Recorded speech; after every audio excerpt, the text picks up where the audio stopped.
살면서 선택받지 못하는 일을 겪을 때가 참 많습니다. 원하는 대학으로부터 선택을 받지 못하거나 누군가의 배우자로 선택을 받지 못하거나 원하는 직장으로부터 선택을 받지 못하는 그런 일들을 겪습니다. 혹은 아파트 분양에 당첨되지 못하거나 문화센터, 복지관에서 운영하는 그런 클래스 취미반이 있잖아요. 가고 싶은데 사람들이 너무 많이 몰려서 선택을 받지 못하는 경우도 있고, 우리 자녀들 같은 경우에는 학교에서 반장 선거를 나갔는데 선택을 받지 못하는 그런 일들도 있습니다. 이렇게 선택을 받지 못하게 되면 우리 자신이 참 초라하게 여겨집니다. 내 자신이 아무 쓸모없는 그런 사람인 것처럼 느껴져서 자존감이 바닥을 치게 되는 것이죠.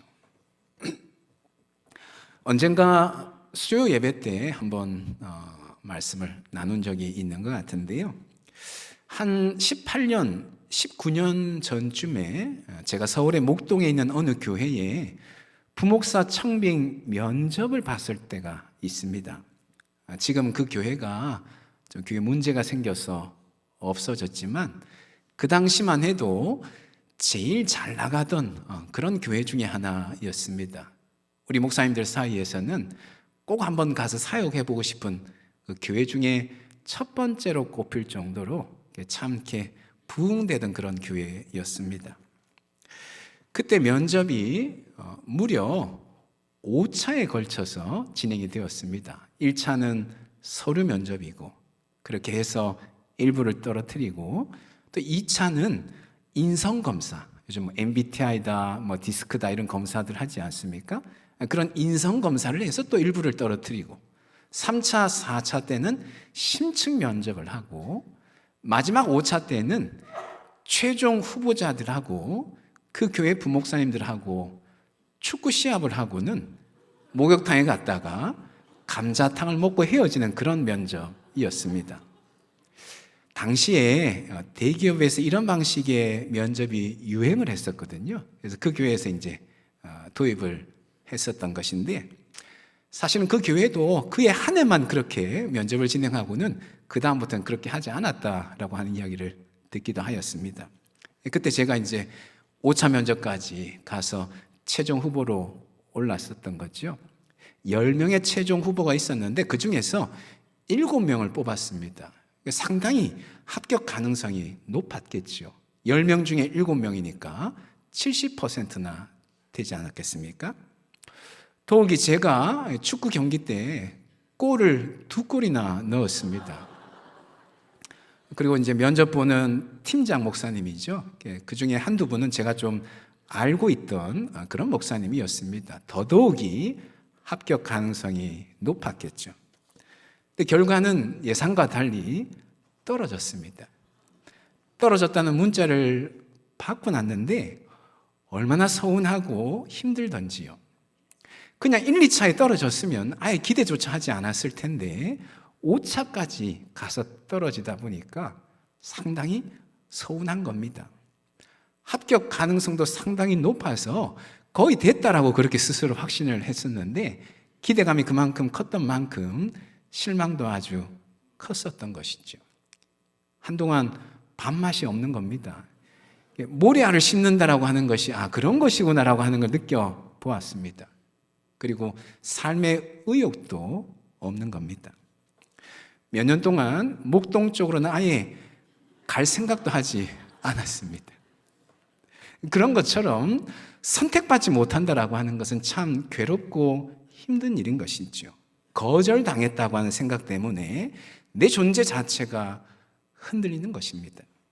우리는 그런 것처럼 크고 작은 선택받지 못하는 그런 일들을 자주 겪습니다. 그런데 오늘 본문은 뭐라고 말씀을 하고 있는가 하니까 4절 말씀에서 이렇게 말씀을 합니다. 곧 창세전에 그리스도 안에서 우리를 어떻게 하셨다고요? 택하셨다, 이렇게 말씀을 합니다. 하나님께서 우리를 선택하셨다라고 말씀을 합니다. 자주 거절당하고 자주 외면당하고 자주 무시당하는 우리들인데 하나님은 그런 우리들을 선택하셨다는 것이죠. 그것도 창세전에, 세상이 창조되기 전에 우리를 선택하셨다라고 말씀을 하고 있습니다. 창세전에 우리를 선택하셨다라고 하는 이 말씀은 선택의 조건이, 선택의 이유가 우리에게는 없다라고 하는 그런 의미의 말씀이겠죠. 우리가 잘나서, 탁월해서, 능력이 많아서, 뛰어나서 우리를 선택하신 것이 아니라는 것입니다. 세상이 생겨나기 전에 나도 없을 때인 것이죠. 그렇게 당연히 선택의 조건을 우리에게서 찾아볼 수 없는 것입니다. 다만 한 가지 조건이 있다면 그것은 그리스도 안에서 선택했다라고 말씀을 합니다. 그리스도 때문에, 예수님 때문에 우리를 선택하셨다는 것이죠. 여러분, 이것은 정말 놀라운 축복이 아닐 수 없습니다. 더욱이 창세전에 우리를 선택하셨다라고 하는 이 말씀에는 이런 의미도 담겨 있는데요. 마지못해서 겨우 어쩔 수 없이 우리를 선택하신 것이 아니라는 것이죠. 오히려 우리를 아주 존귀한 자로, 아주 중요한 자로 여기면서 우리를 선택하셨다, 이런 의미도 담겨 있습니다. 여러분, 어릴 때 친구들하고 놀다가 무슨 놀이를 하기 위해서 편을 가르는 경우가 있지 않습니까? 축구나 야구나 혹은 여성분들 같은 경우는 공기놀이 할 때 두 편으로 나누어서 놀이를 하죠. 그럴 때면 대표 두 명이 가위바위보를 하면서 한 명씩 자기 편으로 이렇게 선택을 해서 데리고 오죠. 여러분, 그럴 때 제일 먼저 선택하는 친구를 어떤 친구를 먼저 선택을 합니까? 그렇죠. 잘하는 친구를 뽑아옵니다. 똑똑하고 재바르고 힘이 센 친구. 다시 말하면 비중이 있는 친구를 먼저 뽑아서 데리고 옵니다. 무슨 말일까요?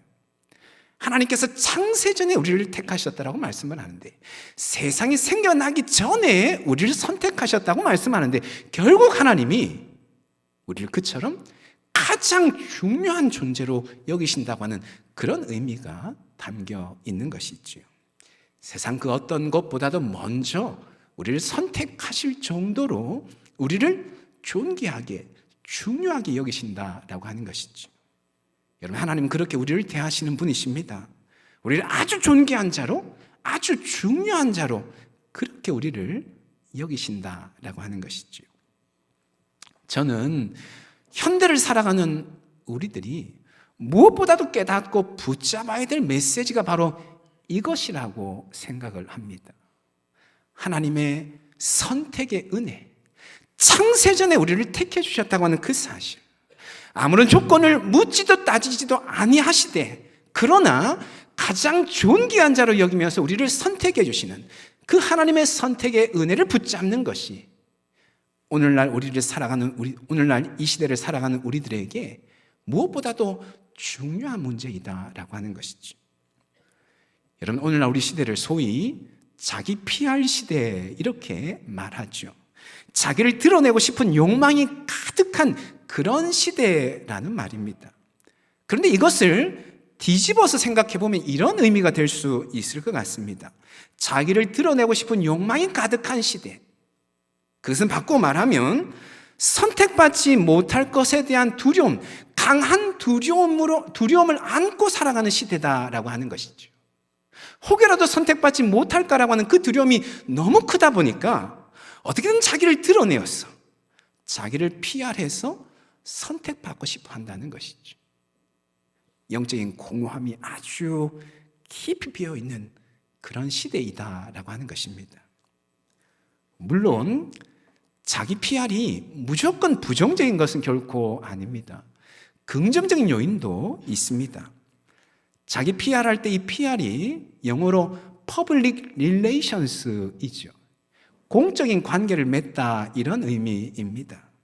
다른 사람들과 관계를 어떻게 구축할 것인가 라고 하는 것이 자기 PR의 핵심이라는 것이죠. 그렇기 때문에 자기 PR은 살아가면서 꼭 필요한 것이고 실제로 삶 가운데 긍정적인 기능을 많이 한다는 것이죠.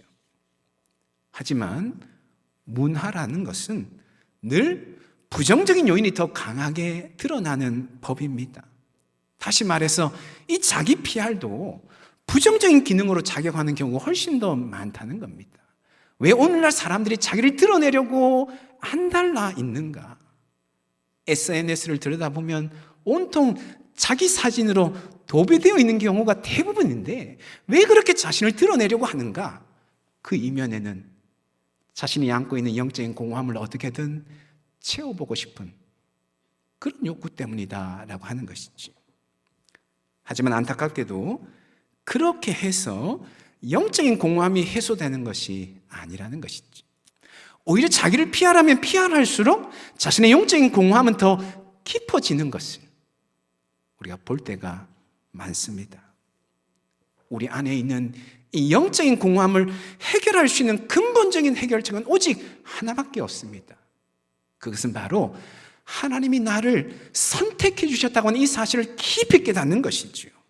창세전에 나를 택해 주셨다고 하는 것, 세상이 생겨나기 전에 이미 하나님 나를 아시고 나를 택해 주셨다고 하는 그 사실, 아무런 조건을 묻지도 아무런 조건을 따지지도 않으시지만 그러나 가장 존귀한 자로 여기시면서 나를 택해 주셨다고 하는 이 사실을 우리가 깊이 깨달을 때에 우리 안에 있는 이런 영적인 공허함이 해소되어질 수 있다는 것이지요.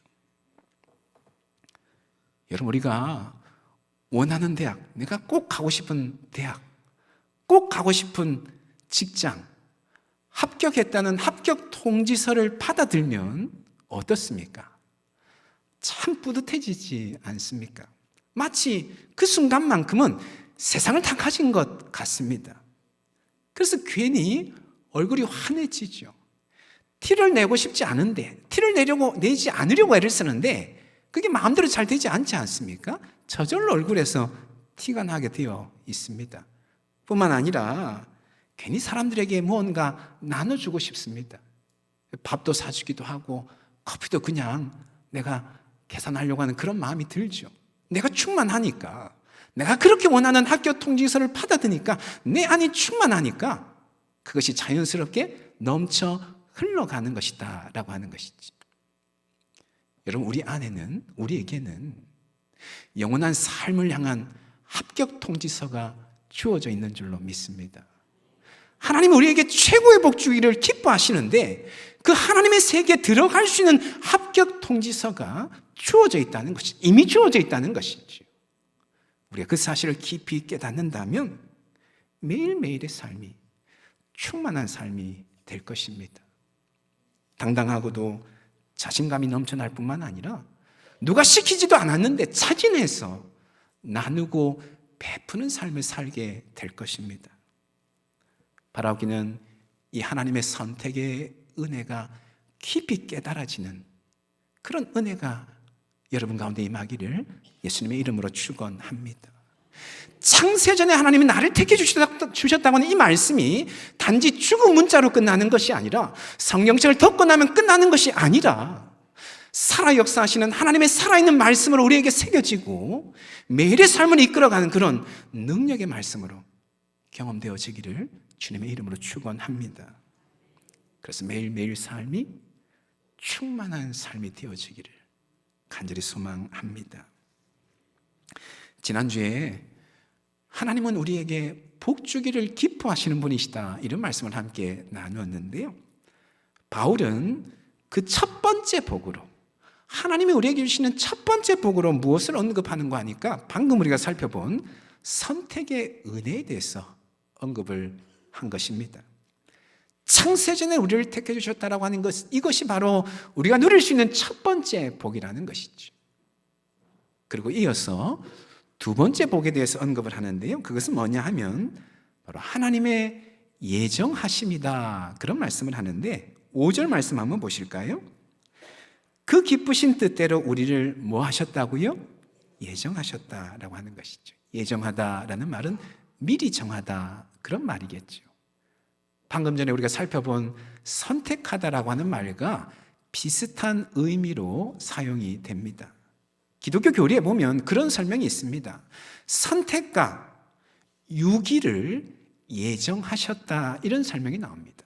선택과 유기, 누군가는 구원하시기로 예정하셨고 누군가는 죄악 가운데 그냥 내버려 두기로, 유기하기로 예정하셨다라고 하는 것이죠. 그런데 예정과 관련해서 우리가 한 가지 분명히 해두어야 될 것이 있습니다. 그것은 예정은 하나님 편에서 일어나는 일이다라고 하는 것입니다. 다시 말하면 예정은 우리 편에서는 좀처럼 이해할 수 없는 그런 영역이다라고 하는 것이죠. 따라서 예정을 우리 편으로 끌어내려서는 안 됩니다. 하나님의 예정을 우리 편으로 끌어내리면 뭐가 되냐면 숙명론이 되는 것이죠. 모든 것이 예정되어진 대로 흘러간다라고 그렇게 생각을 하는 것입니다. 그러면 하나님의 예정하심을 완전히 오해하는 것이 됩니다. 우리는 하나님의 예정하심을 어떻게 이해할 수 있냐면요, 결과론적으로만 이해할 수 있습니다. 결과론적으로. 이런 것이죠. 내가 예수님 믿도록 예정되었다라고 하는 것을 우리가 어떻게 깨달을 수 있는가? 예수 믿고 나니까, 예수 믿고 나서 신앙생활을 해보니까 결과론적으로 깨닫는 것입니다. 아, 하나님이 나를 예정하셨구나. 그렇게 깨닫는 것이죠. 하나님의 예정하심은 하나님 편에서만 일어나는 일이기 때문에 우리는 다만 결과론적으로만 이해할 수 있고 깨달을 수 있는 것이다 라고 하는 것이죠. 다만 본문에 보니까 하나님께서 우리를 예정하신 구체적인 내용이 무엇인가, 무엇을 예정하셨는가, 본문에서 이렇게 말씀을 하는데요, 5절 말씀 다시 한번 보시면, 그 기쁘신 뜻대로 우리를 예정하사 예수 그리스도로 말미암아 자기의 무엇이 되게 하셨다고요? 아들들이 되게 하셨다. 하나님이 우리로 하여금 하나님의 아들들이, 자녀가 되는 것을 예정하셨다는 것이지. 여기 하나님의 아들이라고 하는 단어는 원래 양자라고 하는 그런 의미의 단어입니다. 하나님께서 저와 여러분을 하나님의 자녀로 양자 삼으셨다는 것이죠. 양녀 삼으셨다는 것이죠. 이 또한 우리에게 실로 엄청난 축복이 아닐 수 없습니다. 우리가 하나님의 자녀 되었다라고 하는 이 사실은 우리가 누릴 수 있는 복 중에 최고의 복이라는 것이죠. 여러분 중에 혹시 제 방을 마음대로 드나들 수 있는 분이 혹시 있으실까요? 노크도 않은 채 그냥 문을 불쑥 열고 들어와서는 아무 데나 앉아서 쉬었다가 이것저것 열어보고 냉장고 열어서 그냥 음료수 마음대로 그렇게 드실 수 있는 분이 혹시 있으실까요? 우리 원로 장로님도 그러시지는 않으시죠? 어떻게 하십니까? 먼저 전화를 주셔서는 목사님 몇 날 몇 시에 좀 만나요 말씀을 하시고 그리고 나서 찾아오십니다. 그런데 여러분, 제 딸은 어떻게 할 것 같습니까? 저한테 전화해서 몇 날 몇 시 아빠 방에 좀 가도 될까요? 물어보고 올까요? 목이 말라서 음료수를 먹고 싶은데 정중하게 저한테 부탁을 하고 허락을 득하고 나서 물을 마시는 것일까요? 저희 집 둘째가 제가 우리 교회 부임하고 얼마 안 되어서, 지금보다 훨씬 어릴 때죠. 초등학교 때였습니다. 부임하고 얼마 안 됐는데 너무 편하게 제 방을 좀 이렇게 드나드는 것 같아서 한번 교육을 했던 적이 있습니다. 여기는 아빠가 일하는 공간이기도 하지만 공적인 공간이기 때문에 함부로 그렇게 드나드는 거 아니다 교육을 한 적이 있습니다. 그때부터는 좀 조심해서 제 방을 이렇게 드나드는데, 그렇다고 해서 제 딸이 조금 전에 말씀드린 것처럼 우리 성도님들처럼 전화하고 미리 허락받고 약속 잡고 그렇게 찾아오지는 않지 않겠습니까? 여러분, 우리가 하나님의 자녀가 되었다라고 하는 것은 바로 이런 것이죠. 하나님과 경직된 어떤 거리감이나 경직된 어떤 선이 있는 것이 아니라는 거예요. 아빠와 아들, 아빠와 딸이라는 아주 친근한 사랑의 관계 안에 있다는 것이죠. 물론 하나님은 어미하신 하나님이십니다. 우리가 하나님 앞에 나아갈 때 두렵고 떨리는 마음으로 주님 앞에 나아가야 됩니다. 그럼에도 한편에서는 하나님은 우리를 자녀 삼아 주셨다라고 하는 것, 어떤 경직된 선이나 거리감을 뛰어넘는 친밀한 사랑의 관계로 우리를 받아주셨다고 하는 그런 말씀인 것이죠. 특별히 본문에 사용된 이 하나님의 아들 양자라고 하는 단어는 성경에서 주로 이런 의미로 사용될 때가 많습니다. 상속자의 자격과 권리를 부여받았다, 이런 의미로 사용될 때가 많습니다. 양자 삼았다라고 하는 이 단어를 비로소 상속자로서의 자격과 권리를 부여받았다는 것이죠. 여러분, 우리가 하나님의 상속자가 되었다, 그런 말씀을 지금 하고 있습니다. 하나님의 소유가 우리의 소유가 되었다라고 말씀을 하고 있는 것이죠. 우리 하나님은 부족한 것이 없는 분이십니다. 이 세상 만물이 다 하나님의 것입니다. 하늘에 속한 것이나 땅 위의 것이나 땅 아래에 속한 모든 것이 다 하나님의 것입니다. 우리 하나님 참으로 부유하신 분이십니다. 오늘 성경 뭐라고 말씀하는 거 하니까 그 모든 것이 다 내 것이 되었다라고 말씀을 하고 있는 것이죠. 하나님의 그 부유하심이 나의 부유함이 되었다라고 말씀을 하고 있습니다. 우리가 하나님의 자녀가 되었다는 것이죠. 상속자의 자격과 권리가 주어졌다라고 말씀을 하고 있는 것이죠. 이 또한 얼마나 놀라운 축복이 아닐 수가 없는 것이죠. 특별히 저는 오늘 현대를 살아가는 우리가 이 사실 또한 강하게 붙잡아야 된다고 그렇게 생각을 합니다. 우리가 하나님의 상속자라고 하는 사실, 하나님의 부유하심이 나의 부유함 되었다고 하는 이 사실을 우리가 강하게 붙잡아야 된다는 것이죠. 왜냐하면 그럴 때에 부차적인 복에 우리의 마음이 빼앗기지 않을 수 있기 때문에 그렇습니다. 이 세상의 복에 우리의 마음이 빼앗기지 않을 수 있다는 것이지요. 최고의 복이 우리에게 주어져 있기 때문에 이 세상의 부차적인 복, 그거 취하려고 여기저기 기웃하지 않을 수 있다는 것이죠. 오히려 세상의 복을 우습게 여길 줄 아는 그런 의연함, 여유로움, 당당함들이 우리에게 주어질 수 있다라고 하는 것이죠. 사랑하는 여러분, 저와 여러분은 하나님의 상속자가 되었다고 하는 이 사실, 여러분 꼭 기억하실 수 있기를 바랍니다.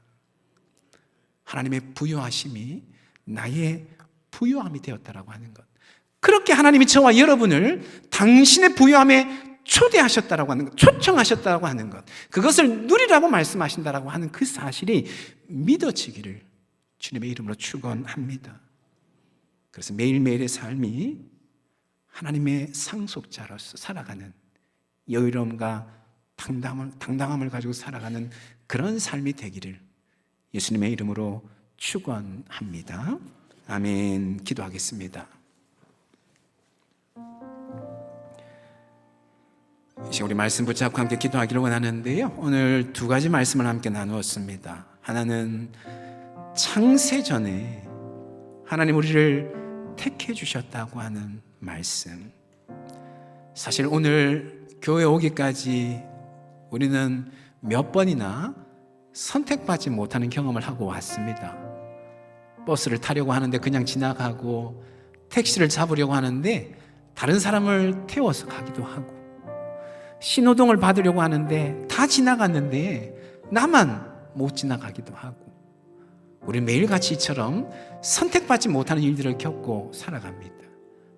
오늘 성경에서 뭐라고 말씀하는 거 하니까 하나님이 창세전에 우리를 택해 주셨다고 말씀을 합니다. 결코 변함없는 선택을 우리에게 허락해 주셨다고 말씀을 하고 있습니다.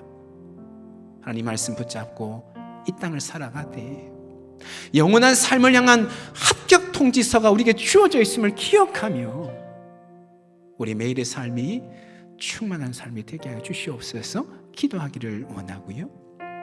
또 하나는 하나님께서 우리를 하나님의 자녀, 하나님의 상속자 삼아 주셨는데 하나님의 부유하심이 나의 부유함 되었다라고 말씀을 하는데 이 말씀이 믿어지게 하시고 이 말씀을 붙잡고 이끌려서 매일매일 삶이 당당하고도 의연한 삶 되어줄 수 있도록 하나님 인도하여 주시옵소서. 우리 신 말씀 붙잡고 함께 기도하며 나아가기를 원합니다. 기도하시겠습니다. 거룩하신 하나님 아버지, 오늘도 주의 말씀을 붙드시고 인도하여 주시니 참으로 감사를 드립니다. 창세전에 우리를 택해 주셨다고, 세상이 생겨나기 전에 이미 우리를 주목해 보시고 우리를 택해 주셨다고 주님 말씀하시는데, 주님 우리가 이 땅을 살아갈 때에 그 말씀에 이끌려서 하나님 충만한 삶을 살아갈 수 있도록 주님 인도하여 주시옵소서. 영원한 삶을 향한 합격 통지서가 우리에게 주어져 있음을 기억하게 해주시고, 하나님 매일의 삶이 충만한 삶, 흘러넘치는 삶 되어줄 수 있도록 하나님 인도하여 주시옵소서.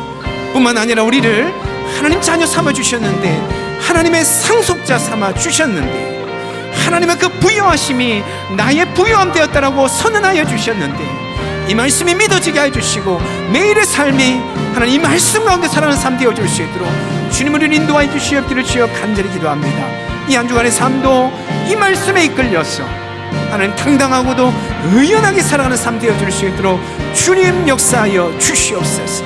하나님 아버지, 주님 함께 주시옵소서. 주님,